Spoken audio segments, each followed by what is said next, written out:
So having completed chapter 4, let us move to chapter 5, which is Karma Sanyasa Yoga.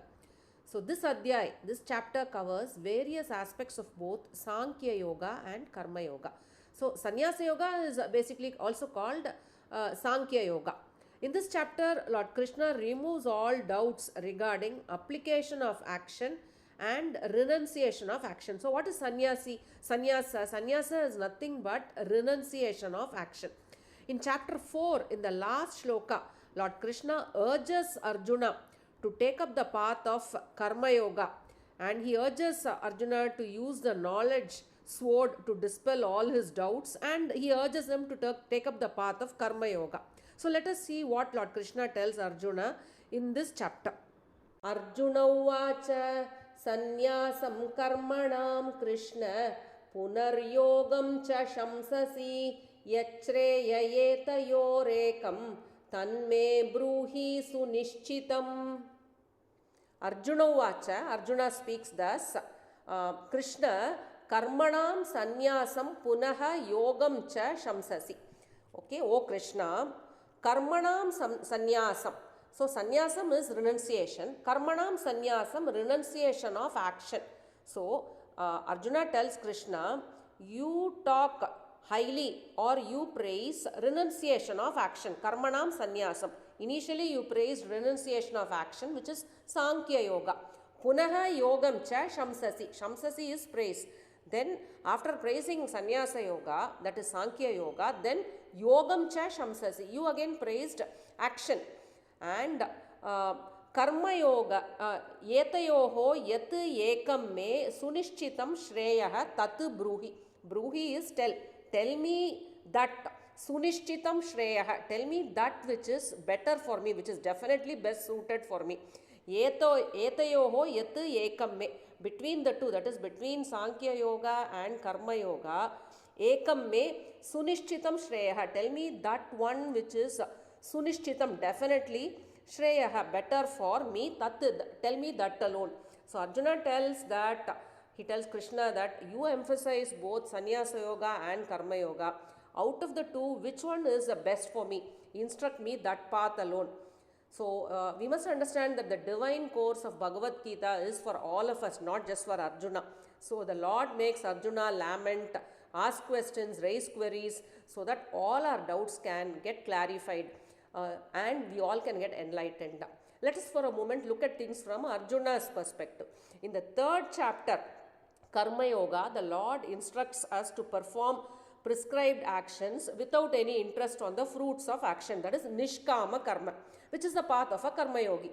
In the 2nd chapter, Sankhya Yoga, Lord declares that a person who is immersed, that is, he is totally absorbed in the Atma, has no requirement to perform any action. So this is nothing but renunciation of action, which is Sanyasa Yoga. So in the 2nd chapter, in the Sankhya Yoga chapter, Lord praises the various aspects of Sankhya Yoga. In the 4th chapter, Lord tells Arjuna to cultivate knowledge while performing Nishkama Karma as a Karma Yogi. So Arjuna is confused. He asks Krishna, O Krishna, tell me that one path, tell me that one definite path which is best suited for me. So let us see what the Lord replies. Shri Bhagavanuvacha sanyasa karma yogascha nishreyasa karavubhau tayostu karma sanyasat karma yogo vishishyate. Shri Bhagavanuvacha, Lord Krishna speaks, sanyasaha karma yogaha ubaucha nishreyasa karau. That is sanyasaha, that is sanyasa yoga. Karma yogaha cha ubau. Ubau is both sanyasa yoga, that is Sankhya Yoga, and Karma Yoga. Ubau, both cha nishreyas karau. Both sanyasa and Karma Yoga lead one to greatness. Two, but tayoho, between the two, between Sanyasa Yoga and Karma Yoga, Karma Sanyasat Karma Yoga Vishishyate. Vishishyate, it is superior. What is superior? Karma Sanyasat. Sanyasa is renunciation. Renunciation of what? What does a sannyasi renunciate? Karma. He renunciates action. So karma sannyasa is nothing but renunciation of action, which is nothing but sannyasa yoga, because a sannyasi basically renunciates action. So karma sanyasat karma yoga visishyate. So karma yoga is superior to sannyasa yoga. So there are two yogas here. In the karma yoga, the karma yogi renunciates the fruits of action. He performs all actions in a detached way. He is detached to the fruits of action. That is, he practices nishkama karma. Then you have sannyasa yoga or sankhya yoga, where you have karma sannyasa, where the sannyasi renunciates karma, renunciates action. So sannyasi is so absorbed, so involved, he is immersed in the Atma Tattva, that he renunciates action. There is no need for him to perform any action. The Lord tells that both the yogas are good, both of them are beneficial and preferable to people who practice them. In karma yoga also, a karma yogi is giving up the fruits of action. He renunciates the fruits of action.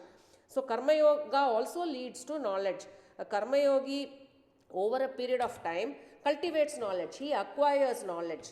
But karma yoga so both karma yoga and sankhya yoga are authorized and competent methods to give liberation to a person. But the Lord tells that between the two, karma yoga is superior. So why does the Lord say so? Let us study the next sloka.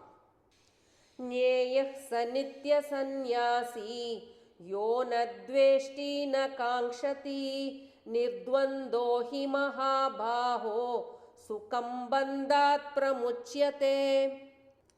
Mahabhaho, O mighty armed Arjuna, yaha na dveshti. So one who has no hatred, na kankshati, does not desire anything. Saha nitya sannyasi nyeyaha. So it should be known that such a person is a nitya sannyasi. He is always a renunciate. He, because nirdvandvaha. He is free from the dualities, the pair of opposites, likes, dislikes, joy, sorrow. So sukam bandhat pramuchyate.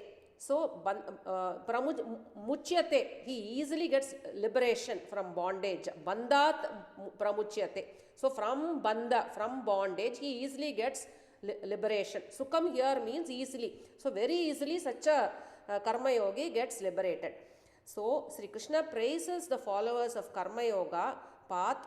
Their path is superior because karma yogi has the following characteristics. A karma yogi is free from hatred, attraction, likes, dislikes, and dualities. Now this is possible only when there is absolutely no detachment towards only when there is absolute detachment towards the fruits of action, as well as when one is free from the influence of opposites like happiness, sorrow, heat or cold, joy, sadness, and complete absence of bondage. A karma yogi who has achieved liberation or siddhi has all the above characteristics. Now this karma yogi, while practicing nishkama karma, continuously cultivates jnanam, cultivates knowledge through his everyday activities. Such a karma yogi very easily, without much effort, transcends the material world and he gets liberated. So both karma yoga and sannyasa yoga lead to the same destination, but karma yoga is easy to practice and hence it is superior. Sankhya yogau pritag balaha pravadanti na panditaha yekamapyastitah samyag ubayor vindate phalam. Sankhya yogau pritag balaha. Pritag is different. Balaha here should be read as ignorant, even though balaha means children, which means their knowledge is only to the level of a child, so which means an ignorant person. So Sankhya yoga pritag balaha, Sankhya yoga and karma yoga pritag, so one who sees the difference between the two. Such a person, one who thinks that both are different, are ignorant. Only the ignorant will tell that both are different.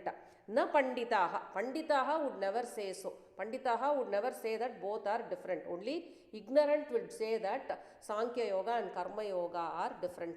Ekam api samyak astitaha ubayoho palam vindate. Ekam api samyak astitaha. So he who is truly established in either of the two, ubayoho, in either of the two, phalam vindate. So they obtain the fruits. Lord Krishna through this sloka explains that both Sankhya Yoga and Karma Yoga do not contradict each other. People who think that the two are different, they are misinformed, they are ignorant. Karma Yoga also involves renunciation of fruits of action, and Karma Yoga, but in Sankhya Yoga, the action itself is renounced. The Karma Yogi who practices Nishkama Karma, that is being detached towards the fruits of action, also cultivates knowledge in course of time. So Lord Krishna explains that both the yogas, that is Sankhya Yoga and Karma Yoga, they are not contradictory. They are inherent in each other and both lead to the same destination. Yat Sankhya prapyate sthanam तद्योगैरपि गम्यते एकं सांख्यं च योगं च यः पश्यति स पश्यति. Sankhyaih yat sthanam prapyate, that is, sthanam is the state or the position. The position reached by Sankhyaih, by a Sankhya yogi, tat yogaihi api gamyate. That position is reached by yogaihi, a karma yogi also. Yaha Sankyam Yogam cha ekam pashyati, saha cha pashyati. So, one who sees ekam, that is oneness of Sankhya Yoga and Karma Yoga, saha pashyati, saha cha pashyati, that person truly sees. So, in this shloka also, the Lord reiterates that both Sankhya Yoga and Sankhya Yogi and Karma Yogi, they reach the same destination. Both realize the Atma Tattva, even though the nature of the sadhana appears to be different. Sankhya Yogi renounces action and cultivates knowledge. He realizes Atma Tattva. Karma Yogi renounces the fruits of action and cultivates knowledge and realizes Atma Tattva. Only the ignorant view them as different and may argue that one is superior to the other. In reality, according to their tendencies, according to their nature or prakriti, people choose one of the paths. They choose a path that is either Karma Yoga or they choose Sankhya Yoga, the one that is best suited to them. In chapter 3 and in 2 also, the Lord explains that Prakriti people acquire, the nature, the tendencies people acquire are inherent. People are born with it and it is based on their previous karma. So through this sloka, the Lord harmonizes the two paths, that is Sankhya Yoga and Karma Yoga, and makes it clear that their choices made by people based on their nature, but their destinations are the same.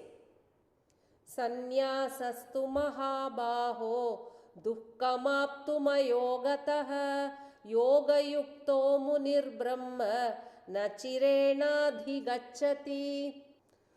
But Mahabaho, mighty armed Arjuna, ayogataha sanyasaha aptum dukkham.